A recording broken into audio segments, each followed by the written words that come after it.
വാർത്തകളിലേക്ക് സ്വാഗതം. വാർത്തകൾ വായിക്കുന്നത് അശ്വതി. ഇന്ന് ലോക പരിസ്ഥിതി ദിനം. പരിസ്ഥിതി സംരക്ഷണത്തിന്റെ പ്രാധാന്യം ജനങ്ങളിലേക്ക് എത്തിക്കുകയാണ് ദിനാചരണത്തിന്റെ ലക്ഷ്യം. കാലാവസ്ഥാ വ്യതിയാനവും ആഗോള താപനവും ഭൂമിയുടെ നിലനിൽപ്പിനെ തകരാറിലാക്കുന്ന വർത്തമാനകാലത്ത് പരിസ്ഥിതി ദിനത്തിന്റെ പ്രസക്തി ഏറുകയാണ്.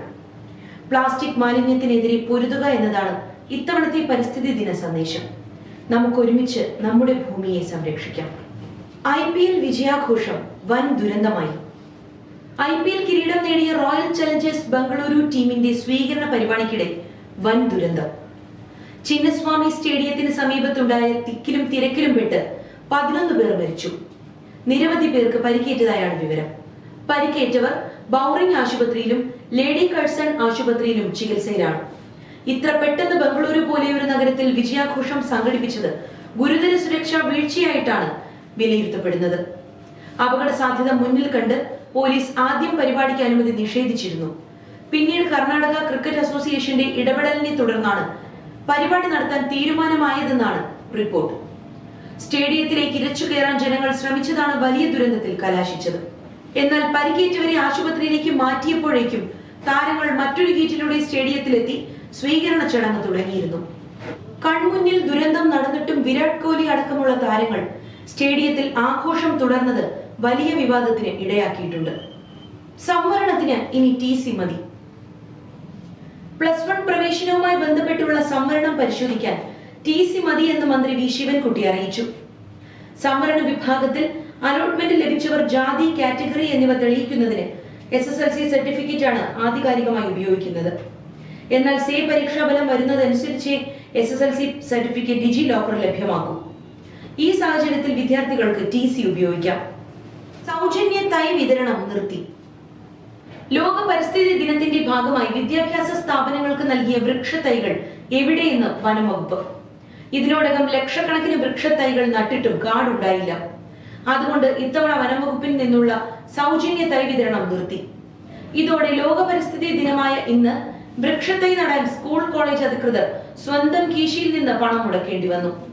വിദ്യാലയങ്ങളിലൂടെ വിതരണം ചെയ്ത വൃക്ഷത്തൈകൾ നട്ടുപിടിപ്പിച്ചെങ്കിലും പരിപാലനം ലഭിക്കാതെ ഭൂരിഭാഗവും നശിച്ചു.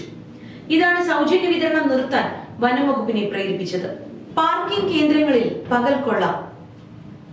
റെയിൽവേ സ്റ്റേഷനുകളിലെ പാർക്കിംഗ് കേന്ദ്രങ്ങളിൽ ഫീസ് കൊള്ള. ജൂൺ 1 മുതൽ ചിലയിടങ്ങളിൽ നിരക്ക് വീണ്ടും വർദ്ധിപ്പിച്ചു. മണിക്കൂർ ഇരുചക്ര വാഹനം പാർക്ക് ചെയ്യാൻ ചില കേന്ദ്രങ്ങളിൽ ഈടാക്കുന്നത് 30 രൂപ മുതൽ മുകളിലേക്ക്.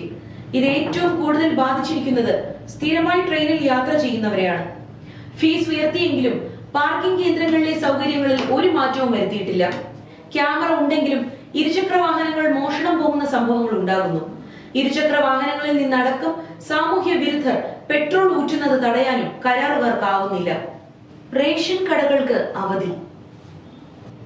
ബക്രീദ് ജൂൺ 7 മാറിയതിനാൽ അന്നേ ദിവസം അവധിയും ജൂൺ 6 പ്രവൃത്തി ദിനവുമാണ്. ജൂൺ മാസത്തെ റേഷൻ വിതരണത്തിന് ആവശ്യമായ ഭക്ഷ്യധാന്യങ്ങൾ പൂർണ്ണമായും റേഷൻ കടകളിൽ എത്തിച്ചു. അതുപോലെ തന്നെ മെയ്യിലെ റേഷൻ വിതരണം ഇന്നലെയാണ് അവസാനിച്ചത്. ഒരു മാസത്തെ വിതരണം അവസാനിച്ചാൽ കണക്കുകൾ തിട്ടപ്പെടുത്തണം. അതിനാൽ ഇന്നും റേഷൻ കടകൾക്ക് അവധിയായിരുന്നു. പ്രതികളായ വിദ്യാർത്ഥികൾക്ക് +1 പ്രവേശനത്തിന് എത്താം. താമരശ്ശേരി ഷഹബാസ് വധക്കേസിലെ പ്രതികളുടെ +1 പ്രവേശന നടപടികൾ ഓൺലൈൻ വഴിയാക്കാൻ നീക്കം. പോലീസ് ഇതിനായി നിയമവശം പരിശോധിക്കുന്നു. പ്രതിഷേധ സാധ്യത കണക്കിലെടുത്താണ് ഓൺലൈൻ വഴി പ്രവേശനം നടത്താൻ പോലീസ് വിദ്യാഭ്യാസ വകുപ്പിനോട് ആവശ്യപ്പെട്ടത്. താമരശ്ശേരി ഷഹബാസ് കൊലക്കേസിൽ പ്രതിചേർക്കപ്പെട്ട വിദ്യാർത്ഥികൾക്ക് +1 അഡ്മിഷൻ നേടാൻ ഹൈക്കോടതി അനുമതി നൽകിയിരുന്നു. ഇതിനായി വിദ്യാർത്ഥികളെ ഒരു ദിവസത്തേക്ക് വിട്ടയക്കാനും കോഴിക്കോട് ഒബ്സർവേഷൻ ഹോം സൂപ്രണ്ടിന് നിർദ്ദേശം നൽകിയിരുന്നു. കോവിഡ് കേസുകൾ 4000 കവിഞ്ഞു. രാജ്യത്ത് കോവിഡ് വ്യാപനം രൂക്ഷമായ സാഹചര്യത്തിൽ ആരോഗ്യ മന്ത്രാലയം മുന്നറിയിപ്പുമായി രംഗത്തെത്തി. രാജ്യത്ത് കൂടുതൽ കണ്ടുവരുന്നത് JN1 വകഭേദമാണ്.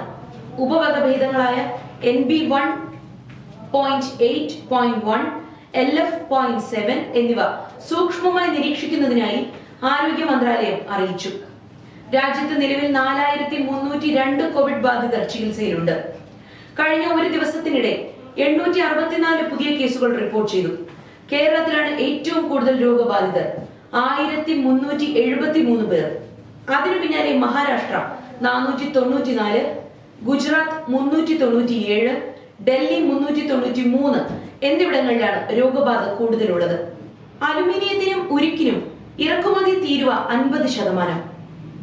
ബ്രിട്ടൻ ഒഴികെ വിവിധ രാജ്യങ്ങളിൽ നിന്ന് US ഇറക്കുമതി ചെയ്യുന്ന ഉരുക്കിനും അലുമിനിയത്തിനുമുള്ള തീരുവ ഇരട്ടിയാക്കിയുള്ള ഉത്തരവിൽ പ്രസിഡന്റ് ഡൊണാൾഡ് ട്രംപ് ഒപ്പുവെച്ചു. തീരുവ കഴിഞ്ഞ ദിവസം പ്രാബല്യത്തിൽ വന്നു. ആഗോള വ്യാപാരത്തിൽ കാര്യമായ ചലനമുണ്ടാക്കുന്ന നടപടിയാണിത്. 2018 മുതൽ 25% ഉരുക്കിനും അലുമിനിയത്തിനും US ഏർപ്പെടുത്തിയിരുന്ന ഇറക്കുമതി തീരുവ. ട്രംപിന്റെ ഉത്തരവോടെ ഇത് 50%. US-ഉമായി കഴിഞ്ഞ മാസം ഉഭയകക്ഷി വ്യാപാര കരാറിൽ ഒപ്പിട്ടതിനാലാണ് തീരുവയിൽ നിന്ന് ബ്രിട്ടൻ ഒഴിവായത്. ബ്രിട്ടന്റെ തീരുവ 25% തന്നെയായിരിക്കും.